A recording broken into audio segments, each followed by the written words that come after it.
Salute, all my generals, on my lines, on my real men. Y'all already know what it is. So, before I get into my story, a couple of things that gotta get addressed. First one, I posted some content in that video. I was talking about how I wanted to have a sit down, a mess. I would like some real ones, some people that's really trying to make a change in the community where they at.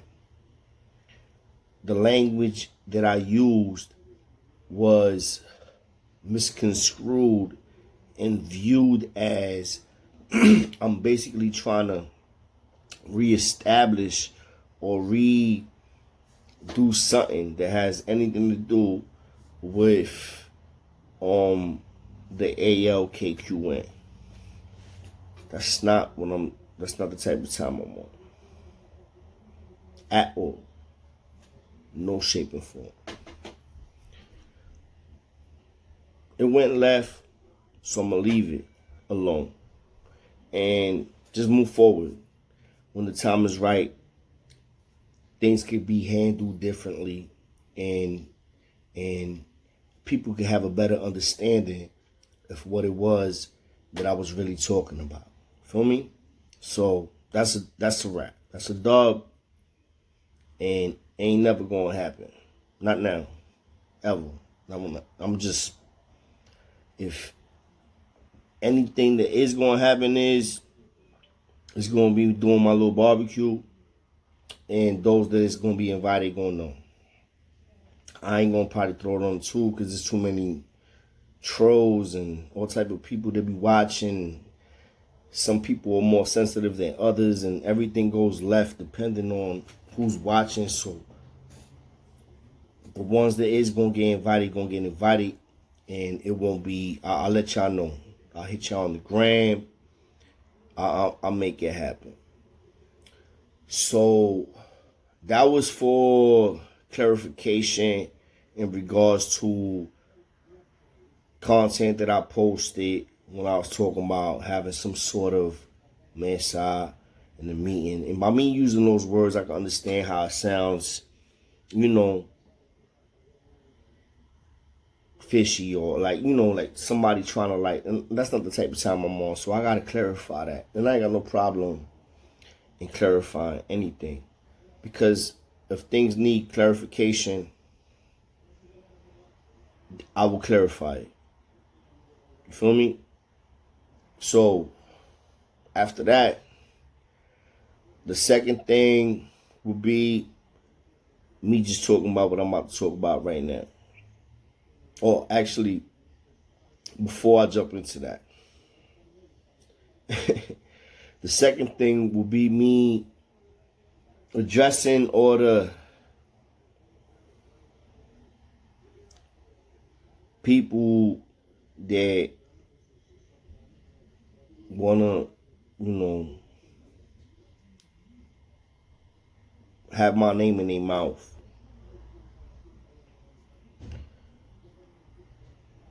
Yet we ain't never have a conversation face to face. I don't got no beef with nobody on YouTube at all, because I ain't with the YouTube beef. If I ain't never see you face to face and you ain't never disrespect me or put hands on me or just do something that made me want to just turn up, and I ain't got no problem. Like, the YouTube, this is YouTube, bro. This is the internet. So I have no issues with anybody. You feel me? And I'm not never going to handle myself like the way I see a lot of these YouTubers handling themselves. When they talk real greasy, but then at the same time they be like, nah, no disrespect though. No, I'm not saying boom, boom, boom, but at the end of the day, no disrespect. No disrespect.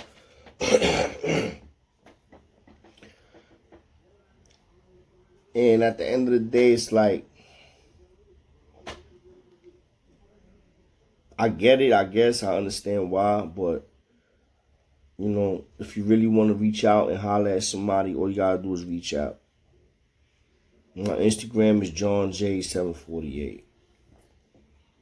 JohnJ748.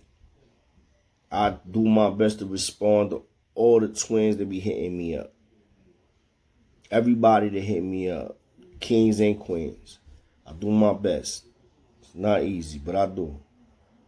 I'm not acting like my shit be blown all the fuck up. It's just that sometimes I just be busy, you feel me? That's what I'm saying. I'm not acting like I got 1,000 DMs in my shit. You feel me? But for all those, you know, people asking me about certain individuals, at the end of the day, I'm going to move the way I move. Period.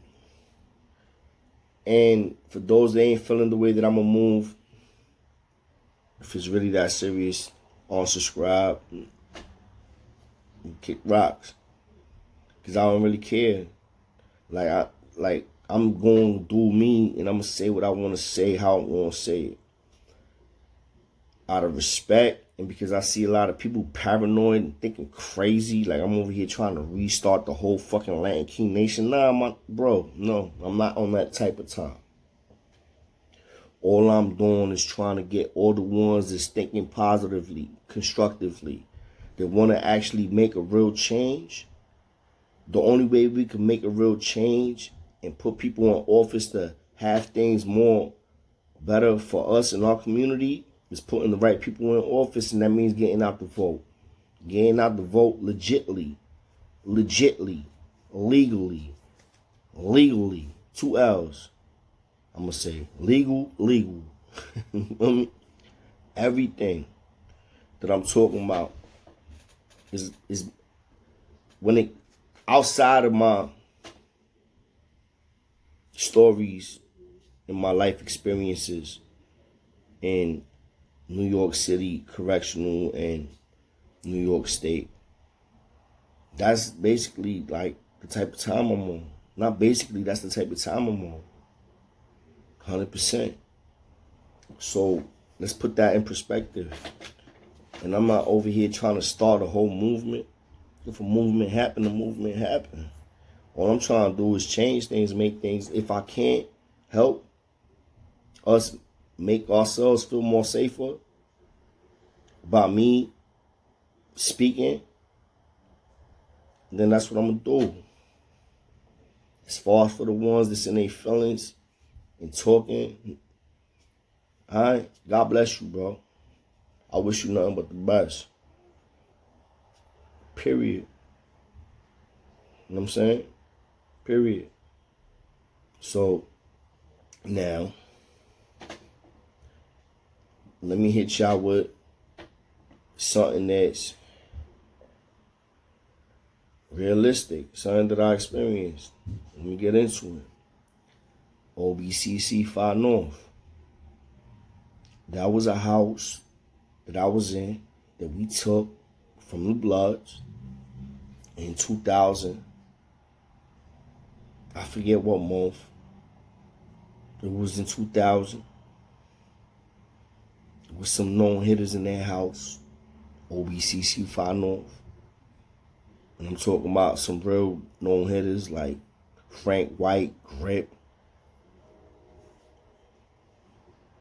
MK was in the building. We had a lot of people in the building. We took that house. Me, Mickey Mouse, Dapper Dan from Decatur, Mickey Mouse from 183rd, Chael from Bushwick, Brooklyn.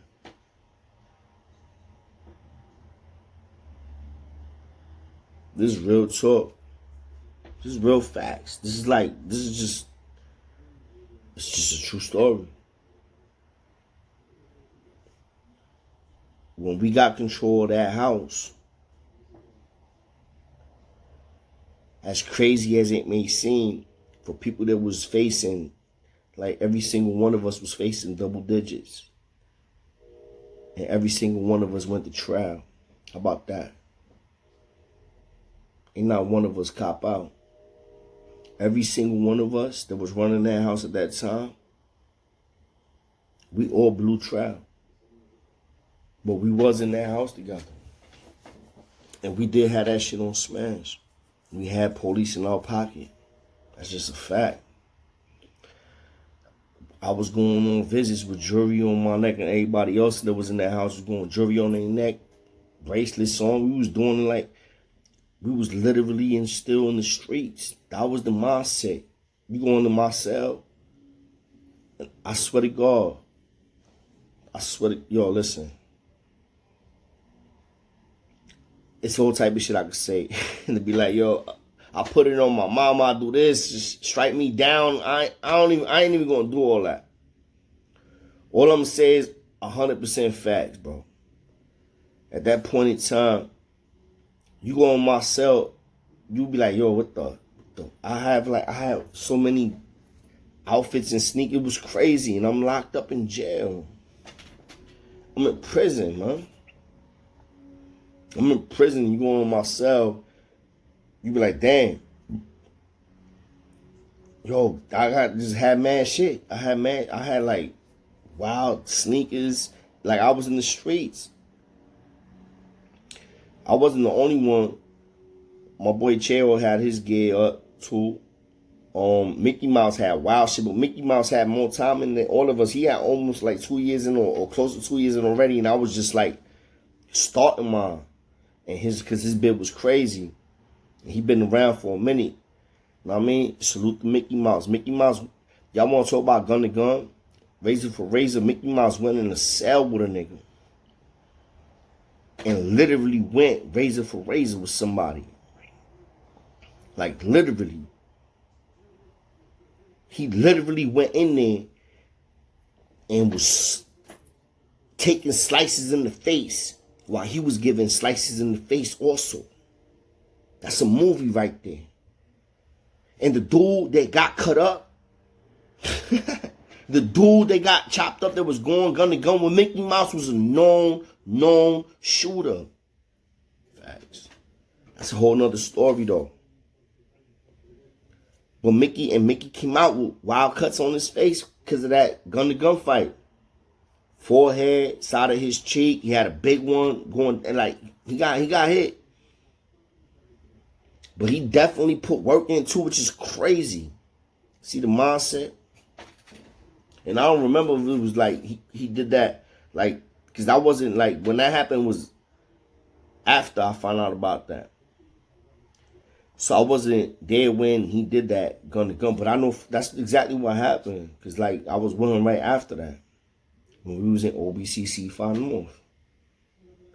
And we was running their house. We had CO with it in our pocket. Miss Gonzalez was the steady. And she was always on some pro-Latino shit. So she was one of them, the ones that wasn't racist. She wasn't a racist Spanish bitch, but she was always for like the Spanish people first. It was always kind of segregated when you was in prison. It was just a fact. It was just a fact. And at the end of the day, we was living like kings in there. I'm talking about like kings. Because we was. And at that time, I wasn't even fucking with the bros. I was not fucking with the bros. There was not one bro in there that even knew that I was king except for Honesty. King Honesty knew. And Psycho, actually. So it's two of them that knew. But I wasn't even fucking with them. Because in my mind, there was bozos. Harsh words. But it's the truth. I'm bozo, but they wasn't really like. There was crash dummies. There was pawns. And at that time, I was like, you know what? I ain't even fucking with the bros. I wasn't. I felt bad. And I was like, whatever happened, happened. But while I was there in that building, and I was there in that house, I was with some real motherfucking lions. Realest lines I was with, like damn near, not my whole bed, but that was one of them that I was with during my bed, because that was the beginning of me doing my whole 12 years up top. And when we was in that house, we had the bag. We had the best sales, the best views. We had the phones all on smash. We was eating. We was drinking. Certain niggas was fucking. And I'm not talking about fucking like, if any of y'all, I'm talking about fucking, I'm talking about teachers. I'm talking about pussy. I'm talking about on the visit. And that's why I got kicked out that building eventually. Because that's when they put me on the wheel. Because I got supposedly caught fucking some teacher in the break room. You know what I'm saying? And she was from the Bronx. And back then, it was just different, man. It was different. And then I had police on my body. I had the COs on my body, captains on my body. That nigga Hollywood was in the building. Like, they knew I was king. But they knew I was like basically in a neutral. That house was a neutral house. So at the end of the day, though, we're gonna continue this, twins, because I don't want to drag this out longer than it needs to be dragged out.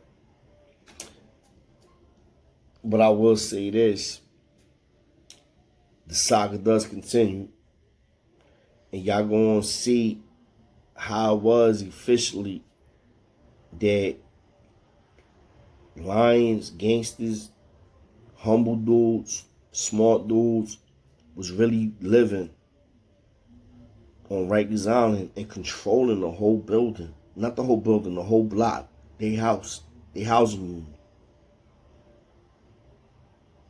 For as long as they was there.